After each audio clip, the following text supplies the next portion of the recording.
We're learning as chus for Shlema Filan Chai Basarach or on Membeis Amid Beis, I believe, by the Mishnah. Is that right? Hope so.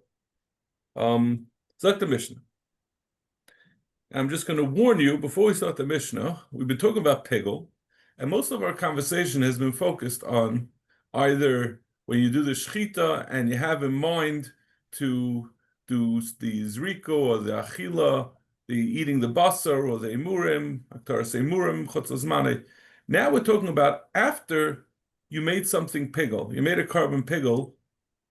We said the outcome of that, not the person who had the machshava gets karas, but the person who then eats part of the consumables from that carbon is chayiv karas.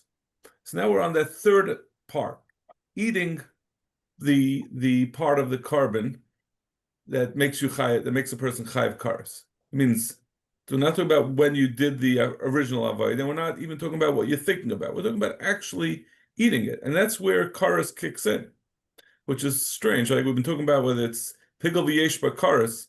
It sounds like when you have a machshavas pigel, you chayiv karas, but it's not the case. The kayin is just a fool, but he's entrapping some other person, or maybe the kayin himself, when she's such a fool, who goes and eats that carbon. But it doesn't mean you eat anything involved with it, you're going to be chayiv karas. That's what the Mishnah talks about.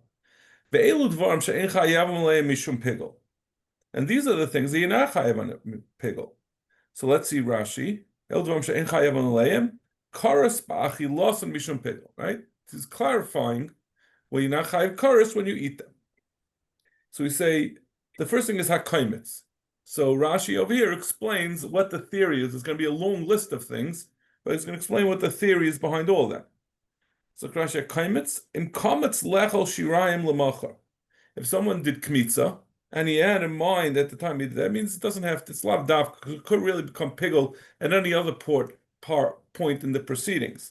But this mincha became pigel. When it's pagla mincha, eina oicheles hakaimitz bekaris. If someone eats that kaimitz, he's not going to be chayiv karas. Why not? She'ein hapigel chal legabi eating it. That means if you eat it, to be chayiv karas. El al davar sheyesh lo matirin acherim. Only on something that something is matir. So what are the classic things that we talk about? I mean, the most classic case is someone eats the basar, let's say, of a shlamim.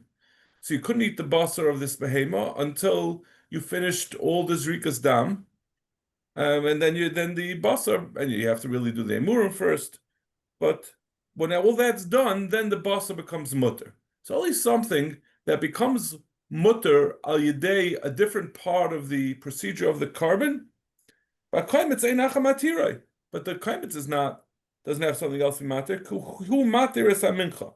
Because the other way around, the kaimitz is what's matir the mincha. It's part of the process of making the mincha mutter. This is going to be the explanation of all of them. Now Rashi is a little bit sliding in two things. Right? He's saying both that it's yesh lo matirin, and he's also saying that the kaimitz is matir other things. As we're going to see, and if you think about it, like I find these things are helpful to think about it in ways that make sense to us. Yechayev karas for consuming the consumable. We always talk about that you have to eat the din of pigel applies when you have machshava about the consumables. But this is like a slightly different version of that. It has to be something that the carbon, the avoida made into that it's mutter, that it's available to be consumed. And it could be, as we're going to see, it could even be the emurim that are consumed by the mizbeach. But that's what the Rashi is emphasizing. But it's also going to be the other way out. It's something that is matir other things, like as we're going to see later on, the dam, which is not strictly speaking, not something that doesn't have something else being matir it. Right? There's the first avodas of the dam, a matir the zrika. You can't do the zrika without the first avodas hadam. But even so, since it's matir other things, that also makes it that it's excluded from this din, that it's going to be mechayiv karas when you eat it. So it's Rashi really said both things. First of all, it's davar sheyesh latim machim, but karetz ein achamatir v'kihu matir es hamincha. It has to be something that's yesh matirin, and also that it's not something that's matir other things. Okay, let's go through the list in the Mishnah. So what are these things that if you eat them afterwards, you're not going to be chayiv? Hakaimitz. like Rashi just explained, because it's a matir, it's not davar sheyesh matirin.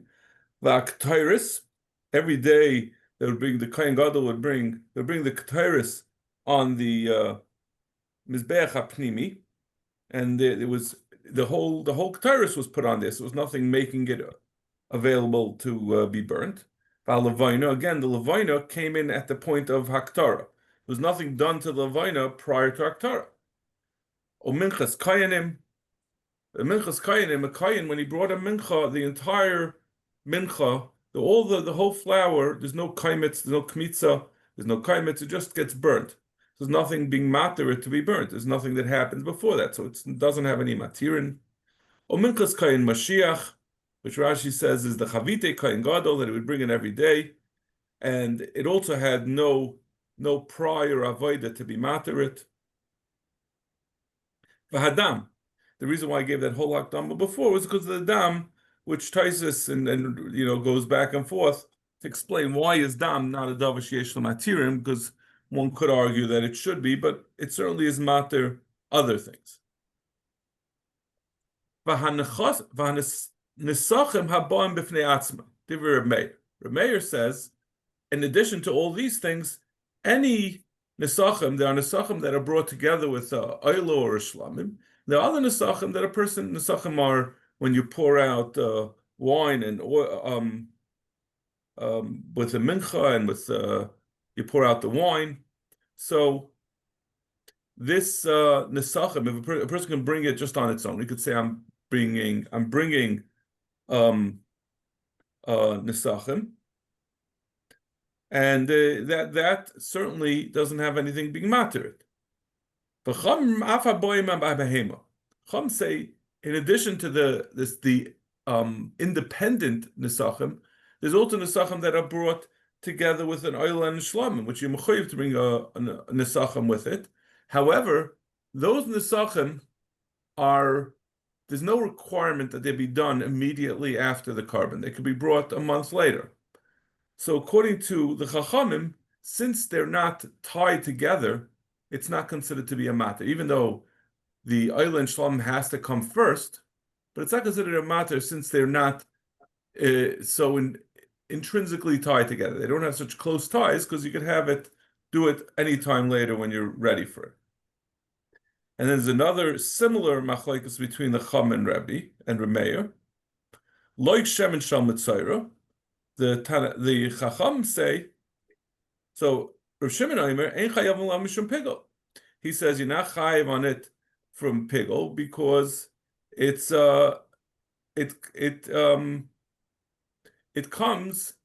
doesn't have a matirin. It can be brought. Like Shem and Shal Mitzayra can happen way after the karbonos that preceded. This is part of the procedure for making a mitzayra tar, and there are karbonos, and then there's also like shemen. But the like shemen does not have to be immediately afterwards. So therefore, you're not going to be chayiv on it because it doesn't have any matir. Even though it's much before that, but since you cannot do the like Hashem until after you do the asham mitzayra, it's considered to be davar sheyesh matir, which is very similar to what he said, the Gabi the Nesachim. B'chol sheyesh matirin bein la'adam bein l'mizbeach chaim elav mishum pigel. This is really a restatement of what we said before.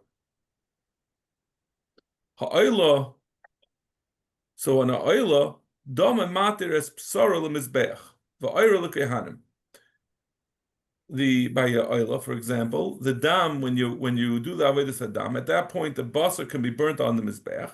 So the basar is considered something davar sheyesh lo matirin. It doesn't have to be matirin for achilas adam, as long as it's becoming available to be consumed. In this case, by the mizbeach, that's going to make it chayav pigel. We say the oira lekehanim. That's just a side note. It doesn't really relate to our discussion here because or, like we said before, we had the Gemara before, that it's not really edible, so therefore you can't be chayiv for eating it for pigel. But it's just mentioning it that it becomes mutter, that the kehanim can take it at that point. So when we said the dam earlier, yeah, right? How does this match up now? We said earlier dam is you're saying because it says chol sheyesh lo matirin, doesn't say anything about that it's matir others. So dam we said is not chayiv pigel, right? The But now dam is going to be excluded from pigel. We said even though all the things that always said clearly in the Mishnah, and all the Mishnah says, and even Rashi doesn't emphasize it, is this a davish yeshel matirin? Taisus clarifies, and Rashi also mentions it, that something that is matir acherim also has this din that it's not you're not b'chayev pigel for eating it, right? If you look at the lashon of Rashi was al davar sheyesh matir acherim v'koimitz ein acha matir hu matir es hamincha. What does ki hu matir es hamincha have to do with anything?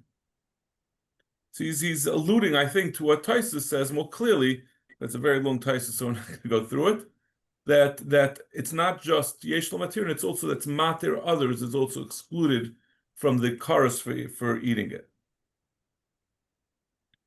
But you're right that the Mishnah over here says it only half of what it is.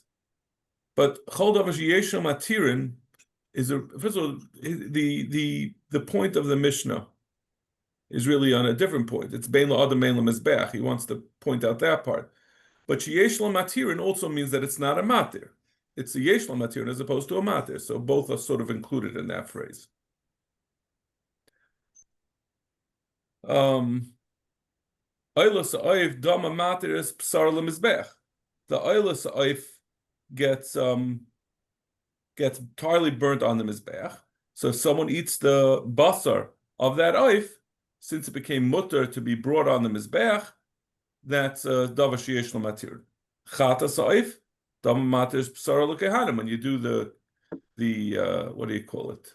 Not the kmitza. With his thumb, what is it? Malika. Malika, right? Sorry, my brain glitches. Malika, and then he has to press it against the mizbeach. That's avodas hadam that you do, and then the basar is their mutter kehanim, so then that basar has a davar sheyesh lo matir. Param hanisrafim, l'seirim hanisrafim. That's what we've talked about at great length in the last parak.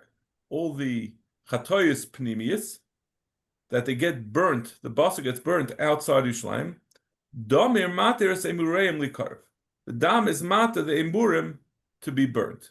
So this is the Rishonim talk about it as what's the din of the basar, but certainly the emurim are mutter to be brought on the mizbeach, and therefore if someone eats the emurim, he's going to be chayiv chorus if it's a pigel. Now Rav Shimon just brings in a totally separate point that we've seen elsewhere in the Masechta, because since you brought up the chatoyis pnimius, Rav Shimon Omer kol she'ein el mizbeach achitza gishlam ein chayav el mishum pigel. He says these chatoyis pnimius are excluded for an entirely different reason, because they're not on the mizbeach hachitzin. There's no din of pigel on the mizbeach, something brought on the mizbeach happening. Amar Ula, Zakt Ula, Kaimitz pigel shehelu al gabe hamizbeach. When one has a carbon, a mincha that became pigel, he had a machshavas pigel on it, and then they put the kaimitz on top of the mizbeach, paka piguloi bimenu. The din pigel goes away from that kaimitz. It now becomes kachim to the mizbeach. What does that mean? And he says, what's the raya? That means if it has the ability, right? We know that the rule is that whenever you have a din pigel, in order for something to become pigel, you have to kartzos kosher kachartzos basal. It means it has to have been done properly every step along the way. So we're saying this kaimitz that you're putting on the mizbeach, you're being makta on the mizbeach, it has a din of kosher kmitza, because otherwise it would lose its status as pigel. So the Gemara is saying if it has the ability to make a kosher kmitza, that it makes the whole carbon pigel, certainly it itself it has to be on a valid kaimitz. So this kaimitz cannot be treated as a pasul kaimitz. It has to be treated as a valid kaimitz. So for this purpose, it's not going to be it's not going to be treated as pigul. What is the exact Gemara? My Amar, meaning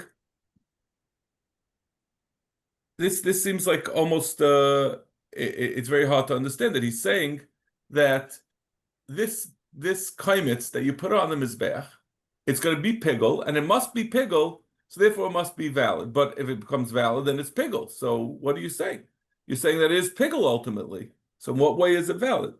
My Kamar, Hakikamar, if einem miskabel, hayech maybe achem lidei pigul. He's saying, like we said before, if it's not valid enough to be miskabel, it shouldn't be able to bring others. It shouldn't be able to make the entire carbon be pig. So my kamashmal. So the real question is this. So what nafkamina is there in this fact that you're saying to a certain extent this kaimitz is treated as a valid kaimitz, as a kosher kaimitz, as opposed to a pigul kaimitz? Because it has to be a valid kaimitz. It has to be a kosher kaimitz to the extent that it could be mafagal the carbon. If you're going to say that if you eat it, like we said it, like now we're getting back to our Mishnah. If it's to tell you that if you eat this kaimitz, you're not going to be chayiv mishum pigel because it must have been fixed. It must be like it sort of did tshuva and it's no longer pigel in order for it to enable the rest of the carbon to be pigel. Tnina, el ram shechayiv mishum pigel. Hakaimitz aktaris alavayna minchas kehanim minchas kayim mashiach minchas nesachim adam. I don't know why you have to quote the whole thing. We could have just said hakaimitz and then stopped. But you see that there's another reason why it would never be pigel. Whether we already said that the kaimitz is in our Mishnah in the context it's not a davar sheyesh lo matirin. So what are you telling me that there's another reason because it's considered like it's reconstituted as a kosher or kaimitz? That's irrelevant. It's not a davar sheyesh lo matirin. It's not in the parsha of being chayiv karas for eating it anyway. So you're going to say that in what sense is it kosher that if you put it up on the mizbeach and that you don't take it down, that it gets a certain kedusha because it's considered to that extent a kosher or kaimitz. If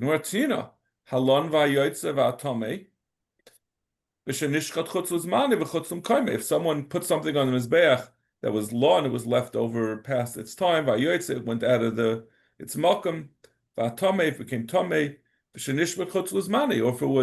it had a shchita with a machshavas chutz l'zman, it doesn't mean that it was actually shnishul chutz l'zman, because then it would already be the whole carbon would be irrelevant. All these things are im alu lo yardu. So what do you have to tell me again that the kaimitz we say shnishul chutz l'zman im alu lo yardu. So what is going to tell me? So Lagabe, what is this again? We're still looking for what relevance is this that was saying that the kaimitz is kosher. Elodim yardu yalu. It's going to tell you if you had brought it onto the mizbeach, which has a din of Allah yardu, and then somehow some other foolish kayin said, I'm gonna deal with this problem. I'm gonna take it down. It wasn't authorized. He wasn't supposed to, but he did it anyway. A lot of kehanim running wild, doing wacky things in the Beis HaMikdash. This guy decided, I'm going to take it down. So we're saying it's considered kaddish that just like any other carbon, if it comes off the mizbeach, in the middle of the avodah, you got to put it back on. This also is kosher to that extent. So we also have a Mishnah there. Over here, it's not a Mishnah that says that this is true. We have a Mishnah that says that it's not the case. The Mishnah continues over there. That's the end of that Mishnah is Kashem Shem lo yardu. If it goes up, it doesn't go down. Kachem yardu lo yalu. You don't bring it up. So it doesn't have that din. So our Mishnah would be this din of ulas would be size of the Mishnah. So tomorrow, no loy tzricha. That which Ula said that it has a din. The kaimitz has a din of a kosher. And that if it's in yardu yalu, shemashal b'hena'ar. It's talking about a case where it wasn't just on the mizbeach, but it already got partially burnt by the fire on the mizbeach. So that's the reason why, even if it fell down, you still have to bring it up. This again is a repetition. Rabbi Ula had already said this. This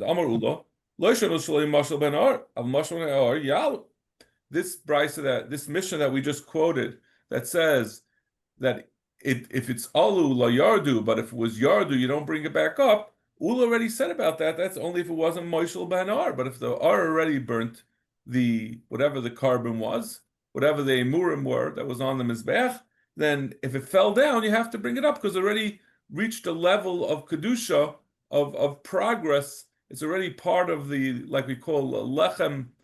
I think Rashi used the lashon of lechem kodesh. I don't remember the word, but the nasa lachmish al mizbeach. Rashi says becomes lachmish al mizbeach. So once it gets burnt, it's already lachma. It's already part of what the food of the mizbeach, and it can't then become anything else.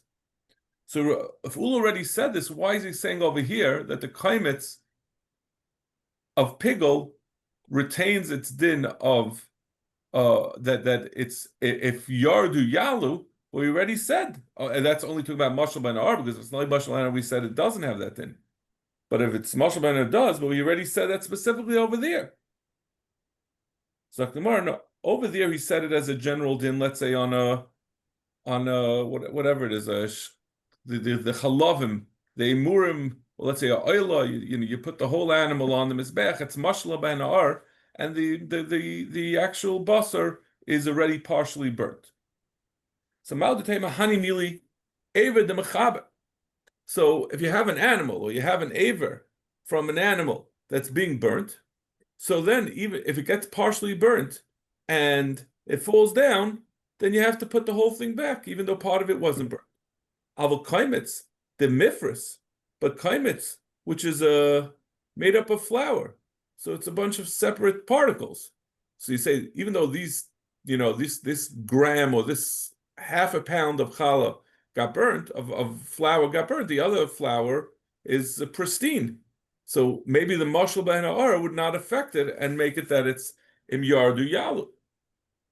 Kamashmalan. So that's why he said that the kaimitz gets a din of becomes a kosher halah, and if it's mashal ben ha'ara, even if it falls down, yalu. Amar v'chai hilkach, hai kaimitz pigel, the palga mechya ara or palga aske amaracha.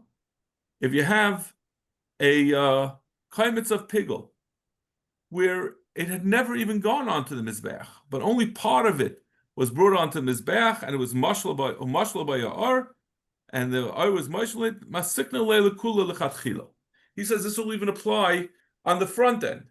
That since we're saying a klal, that a kaimitz is like an aver, that just like an aver, if you could somehow, let's say you have a giraffe, let's say, I don't think giraffes are not kosher.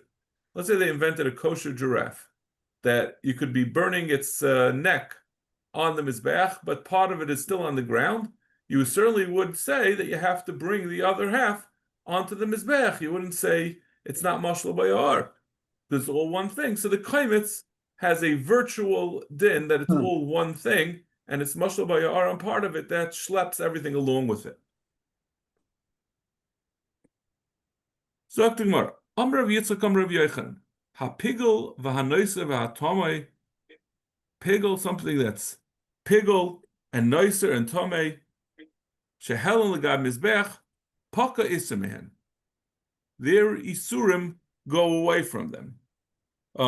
That means, like we said before, as far as we already said this then essentially legabe pigel, that it's if im yardu helu, and legabe noiser and tomei, it's going to be that usually someone who's, if you eat noiser, you chayiv karas, and tomei, you're not allowed to eat basar or tomei, kashim that are tomei, you chayiv karas for eating it. So both of these things, once they were brought on the mizbeach, the isser goes away from them. Amr of Chizda object to this. Mari dichi mizbeach mikveh tahira.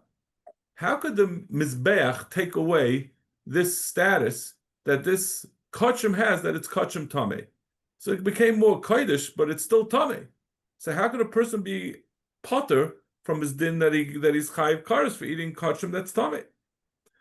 Amr Zera shemashal b'hena ar. He says no. We're talking about shemashal b'hena ar. So then it becomes a different thing. Then it becomes lachme, like we said, lachme mizbeach, lachme mizbeach, and then it's a new status. It's no longer the same kachim that was tamei. It became lachme kodesh, yeah. Zok the Gemara, and that will apply for all these things. All the isurim go away when it becomes mashal by na'ar and lachme mizbech. Motzei v'yichlu bar bisna. He's asking a kasha from a brisa. The brisa really starts, if you want to look at the two dots, 3 lines down from the and the wide lines. Gufa. Betumasay olav betumas hagufa kasav adabar. The Gemara is the brisa there is clearing. The Torah says, "V'nefesh shetoichel basam mizevach hashlomim ashel Hashem v'tumasay olav v'nichrasa nefesh ahi me'amel."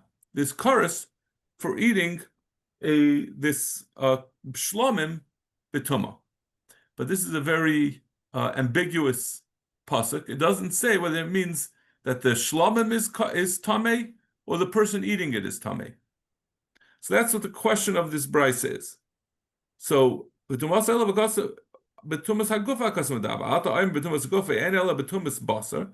do you know it's referring to where the person is tamei and the shlomim is kodesh?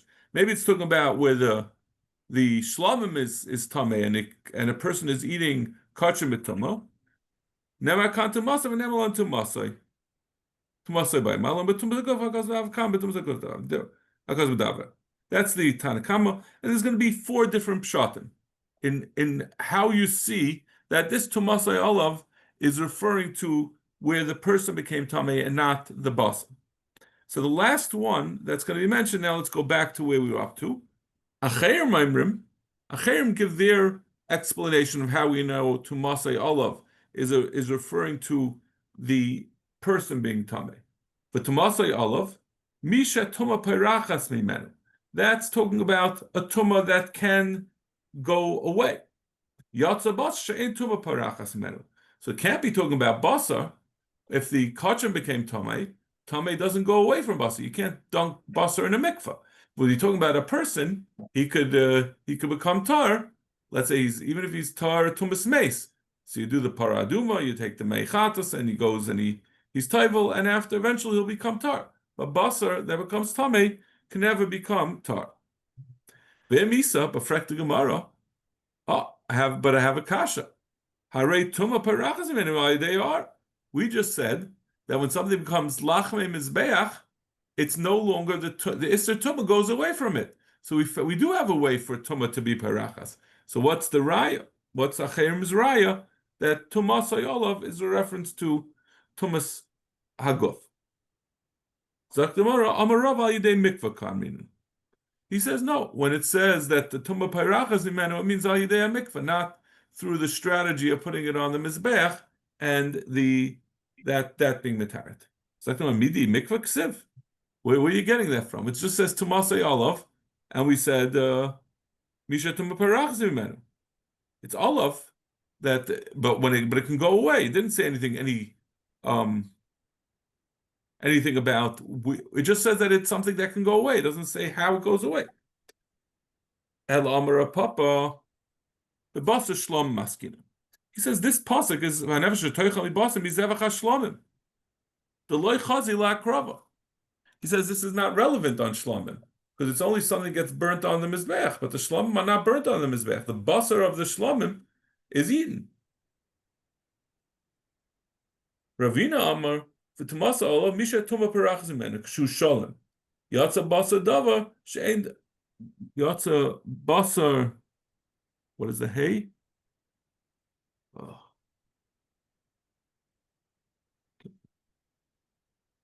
Yatsa basar she'en tuma perachas imenu kshu shalom. So it's she'ein tumah v'rachtzin kshu shalom ela kshu chaser. But that doesn't include this, that it's only something that the tumah goes away from it while it's still in its original state. But this is only going to become tar through being mashal b'hena'ar, which is really a different thing. It's, if you think about it, right, we've said a cheres can't be, if you have a kli cheres, you can't make it tar. But there is a one way to be metar kli cheres, is by breaking it. But we don't call that you were metar it. So the same thing over here. Changing it's not parachas mimeno. We say that the tumah can depart, tumasay olav, something that the tumah can depart from it. But if you have to change its essence, you have to change its reality, change what it is, that's not what the pasuk is referring to. Now we're going to discuss that brisa that we just mentioned. Gufa,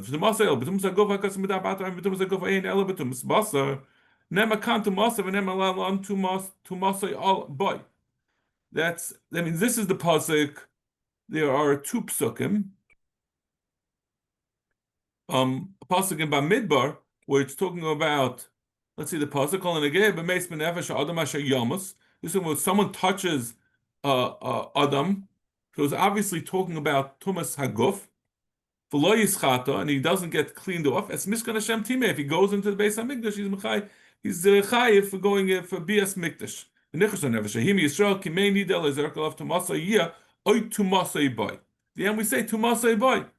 So it says a lashon Tumasai boy, and over there, and in our pasuk over here that we're clearing about, we also Tumasai olav. So we say Malalom b'tumas haguf hakasav medaber avkam b'tumas haguf hakasav medaber. We shtal too that both Tumasai is talking about Tumas haguf. Rav Yosi Aimer, that's pshat one. Rav Yosi Aimer hail v'nemru kachim b'lashon rabim. V'nemru tuma b'lashon yachid. B'tumas haguf hakasav medaber. He says that since it starts with the lashon rabim, it says Ba'nefesh shetoicha basim mizevach hashlomim. Shlomim is the lashon rabim. Ashel Hashem v'tumasai olav, and it says his tumah is on him. So if tumasai was referring to the same thing as the shlomim, it should have said v'tumasam. Should have also been a lashon rabim. But the fact that it switched when it said shlomim to lashon yachid, that tells you that the yachid over here is the individual, the person, tumas haguf. Rabbi Yomer, v'achol mitumas haguf v'achal b'tumas haguf hakasav medab. That makes no sense. We're going to explain it in a minute. The Gemara is going to go back and explain what Rebbe is saying. Like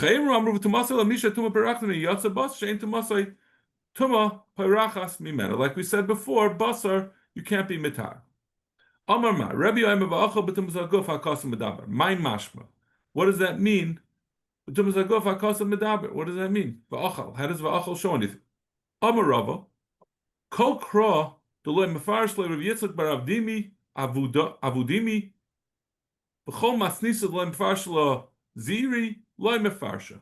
The best people to explain a pasuk is Rav Yitzchak bar Avdimi, and the best person to explain a Mishnah is Ziri. Hachi Amar Rav Yitzchak bar Avdimi. So we have a question in the pasuk. It says, Rebbe said, Achal tells you somehow that it's talking about Tumas Haguf. Rav Yitzchak bar Avdimi explains this. The pasuk starts with the lashon nekeva. That means there are two psukim one after the other. First it says, "V'nefesh toichal basim mizevach hashlam asher el Hashem v'tumasay olav v'nichras ha'nefesh hi me'ameh." Then there's a next pasuk. One is aleph on the side, next one is gimel on the side. V'nefesh kisiga b'chol tomei v'tumasay adam oy b'beheim tmeya oy b'chol sheketz tomei. This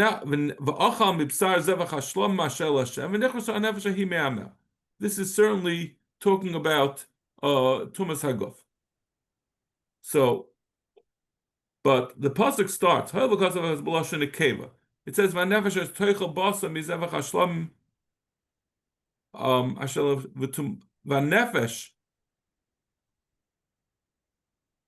which part is the lashon nekeva? So it says, I guess it's v'nefesh as the toichel basa mizevach hashlamim. I guess nefesh is a lashon nekeva. But to Motzei olav, to Motzei is a lashon zachar. The nichrasa is a lashon nekeva again, or hanefesh is a lashon nekeva. So it starts with the lashon nekeva and it ends with the lashon nekeva and it has a lashon zachar be'emsa. Betumas haguf hakasa medaber. So it must be talking about tumas haguf because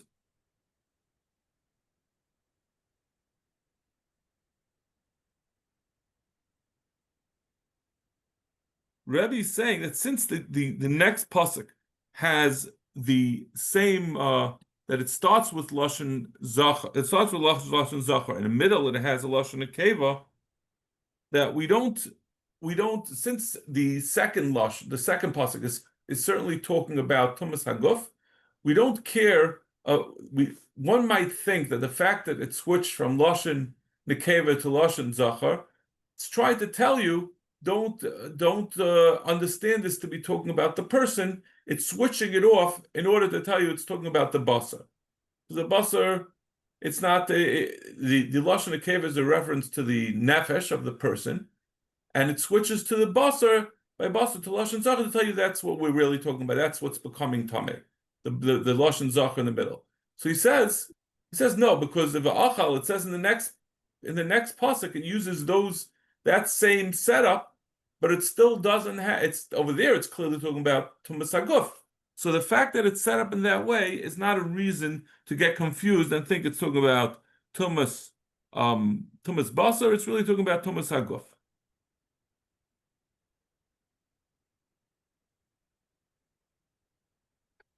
Okay, what time is it? 6:55. Let's finish. Do we have like another 10 minutes? Let's finish this Tumah. I don't think you want to start Sunday morning with a bunch of Tumah. Masnisa. So that was the explanation of where Rav Yitzchak bar Avdimi was very assiduous in understanding psukim. Where do we see that Ziri knew how to analyze a Mishnah? The Tanya. In nemu kalas lama nemu chamuris, in nemu chamuris lama nemu kalas. This is the pasuk talks about Tumah being mechayiv. We'll see what the Gemara is going to explain what it means. It's talking about certain tumas being mechayiv einish. So exactly, if it would have said kalas and not chamuras, if the Torah would have just said the kalas and left out the chamuras, I would say the kalas get a lav, but the chamuras that weren't mentioned because they get a. The Torah is saying a lav on the kalis, but the chamuras get misa b'dei shemayim. Lekach nema chamuras. That's why the Torah also says the chamuras. Nema chamuras v'lei nemru kalis. But if it would have said the other way around, it would have said the chamuras and not said the kalis, you would have said al chamuras yeh chayev, al kalis yeh potter. I would say you'd be potter altogether in the kalis. Lekach nema kalis. That's why we also have to say the kalis. So my kalis and my chamuras. What is this brayso talking about? What do we mean when we say that the Torah said the kalis and the chamuras? Because otherwise. If you just say kalas, I would say yechayev on the chamuras misa b'dei shemayim. And if you just say the chamuras, you'd say only on the chamuras yechayev, you potter on the kalas. Ilay makalas meiser chamuras tmura. If the kalas mean that if someone is tameh and he touches meiser, that's what the pasuk is telling you. And the chamuras is truma, which is more chamer than meiser. That if you tameh touch truma, you see I'm a misa. So if it would have just said kalas, then I would have said the chamuras truma is a yisiyam b'misa, hashanami abamisa. What would be the problem with that? Tmura does have to get misa b'dei shemayim. So what are we worried about? What do you say? The Torah had to tell you that yechayev had to tell you the din of the chamuras, because otherwise I would have thought it's chayev misa. It is chayev misa. V'su. And additionally, the loy nemar yisiyam b'misa, and you say if you wouldn't have said the din of the chamuras, I would have just said the kalis and not told you the din of chamuras, I would have said it's b'misa. How would I say it's b'misa? Da'alava min din liyas kanadin. How could you say that? Why would you assume that if the Torah said that you get a din of a lav on eating meiser, that therefore I would assume that Tmura gets Misa. First of all, it does get Misa. And second of all, how would I know that from the fact that you said Maisa gets a lav? It's Daya Lava. You can't learn any more than the thing that you're learning it out from. Ella Kalois Tumas Sheretz, Chamuris Tumas Meis. So we must be talking about not the thing that you touched, but what kind of tumah you had. So what is the Kalois? Is Tumas Sheretz, and Chamuris is Tumas Meis. Obamai. So we're saying that if someone was Tameh with Tumas Sheretz, I would think that with Tumas Meis, he's going to get Misa B'dei Shemayim. What are we talking about him touching? There's two factors, right? It's how he became Tameh and also what he touched. Ibetmura, Idi v'Idi hu b'misa. What are you saying that I would have said that even a sheretz who touches, someone who's Tameh Tumas Sheretz who touches Truma, is also Misa B'dei Shemayim. That's halacha. So what are you saying? That if the Torah would have only told you sheretz that touch Truma, then I would have said it's only that gets lav, but the chamuras get misa. But the lav, the kalas also get misa. V'su, l'kach nemer chamuras the lav ha b'misa. Ha b'misa he. V'su, I'm sorry. And additionally, l'kach nemer chamuras, we said, why did we have to say the chamuras? I would have said that that you only get a lav on the kalas, but on the chamuras you get misa. Lakach nemer chamuras. That's why it had to say chamuras to belav, because that says that they don't get misa. Haba misahi. It's really the same question like we said before. I sort of guess restating it. So so that's why I can't be talking about truma, right? When we're saying that kalas is sheretz and chamuras is tumah meis, truma doesn't make sense. And if it's talking about achilas meiser, we say emloy namru chamuras. So we wouldn't say the chamuras. You see, I'm al chamuras b'misa. Hamitumas sheretz kasya v'dav lovim and lias kanadin. This is you would have learned it out from tumas sheretz, but it's Da'alavim and Adin. How would we would have known even without the fact that the Torah tells you that on Tumas Sheretz that you touch, if you touch Meiser, Tumas Meis, that you touch Meiser, we don't have to have the Torah tell you that you only get a lav. You could say, how would you learn it out? It's basically the same question we had before. We'd say, Da'alavim and Adin lias kanadin. I wouldn't imagine that we would say that Tumas Meis that touches Meiser is Chayav Misa. So Amar Ziroi, Kalis Tumas Sheretz, Chamuras Tumas Meis, Einachanami, Kalis is Tumas Sheretz, Chamuras Tumas Meis, Vachikamer. Ilu Nema Tumas Sheretz, V'nema Meisu Truma. If we would have said Tumas Sheretz, and we say that the din of both Meiser and Truma, that you get a lav for eating Meiser b'tumas sheretz, and you get misa for eating truma when you're tummy tumas sheretz. So you say I'm a kalas ala kalas b'lav ala chamuras b'misa. I would have said you skip below number tumas meis. Amazir kalas tumas chamuras meis. Welcome. Ilo nema tumas sheretz v'nema meisu truma v'loy nemra. Right, and I wouldn't have told you the din of Tumas Meis. I would say Kala. I would say Kalois by Sheretz Tuma ala Kalas b'lav. For Meiser it's a lav al Chamuras b'misa. It gets misa.